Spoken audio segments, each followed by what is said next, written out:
Pemirsa, kita memasuki kabar nang penambahan.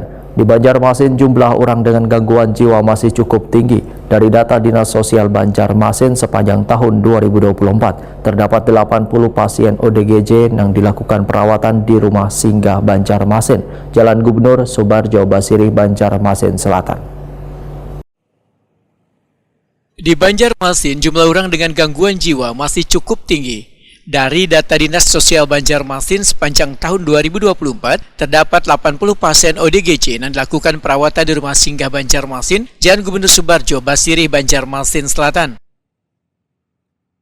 Kepala Sosial Banjarmasin Nuriadi Wetokuni Prima TV Baisukan Jumat 15 November 2024 memadakan dinasnya terus berupaya melakukan penanganan wan pendataan terhadap orang dengan gangguan jiwa yang masih sering terlihat di jalan. Untuk melakukan penertiban, dinasnya bekerjasama dengan Satpol PP Banjarmasin kemudian dibawa ke rumah singgah. Menurut Nuriadi, kebanyakan mereka yang mengalami gangguan jiwa yang terlantar di jalanan maupun yang berada di rumah singgah kadang dijemput oleh keluarganya, sehingga dinasnya kesulitan melakukan pendataan. Selama ini kan ada peran dari puskesmas, ya, ada peran Departemen Agama yang memberi penyuluhan, memberi arahan. Nah, jadi obat-obat itu ya selama ini dibantu oleh puskesmas Basiri yang ikut serta di sana. Tapi itu seminggu sekali, seminggu 2 kali itu. Pemeriksaannya Pak. Optimal lah Pak dengan obat-obat yang hanya dari puskesmas saja. Ya dari kan dengan sepengetahuan dari Dinas Kesehatan, ya, karena saya lihat itu ada obat-obat yang harus diberikan oleh petugas kepada situ. Nah, jadi arahan dengan dari puskesmas itu mereka memberikan obat-obatan. Ada penambahan Bapak ODGJ-nya Pak? Iya, setiap ada. Kalau kita mau, kalau misalkan razia, ya masih ada kan.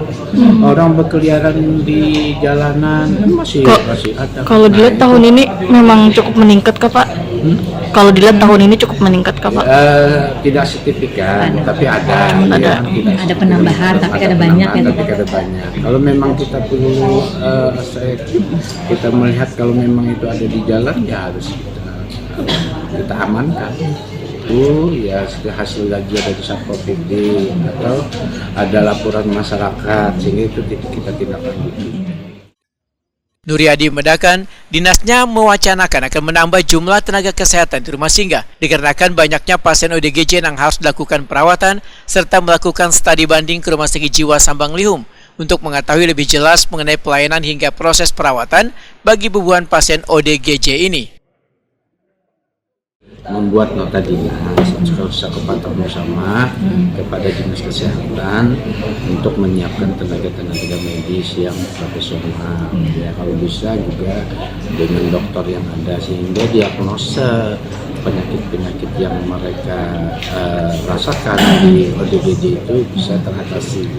Paling tidak ya mengurangi, ya kalau mereka misalkan ada sedikit emosional apa kendalanya, kita kan tidak tahu. Yang tahu itu kan ya yang jurusan yang mengarah ke sana. Yang ada bukan kalau penyakit jiwa, itu yang perlu dibutuhkan sekali. Sehingga kami sudah membuat nota dinas untuk kalau mungkin nanti kami juga akan menjadikan semacam ya klinik. Ya, klinik itu kan harus secara rutin dilakukan pemeriksaan, perawatan, semuanya harus dijaga. Nah, tahap pertama ini itu yang kita lakukan. Dalam hal ini ya kami ya perlu support juga dari hal-hal yang berkaitan di sana, hingga apa yang kita memanusiakan manusia di sana itu bisa teratasi. Itu kira-kira berapa banyak Pak yang diperlukan? Ya kalau misal perawat ya 4-5 orang juga sudah cukup kan. Nah, ya, itu anggaplah ya supaya nanti ada beban-beban sekaligus kebersihannya, kemampuan. Karena mereka sekarang ini ya tahu aja lah kita orang ODGJ ini kan ya sembarang apa segala, karena mereka kan sudah mentalnya sudah terganggu. Nuriadi berharap penyelenggaraan anggaran gasan merawat pasien orang dengan gangguan jiwa serta menambah tenaga kesehatan dapat direalisasikan DPRD Banjarmasin.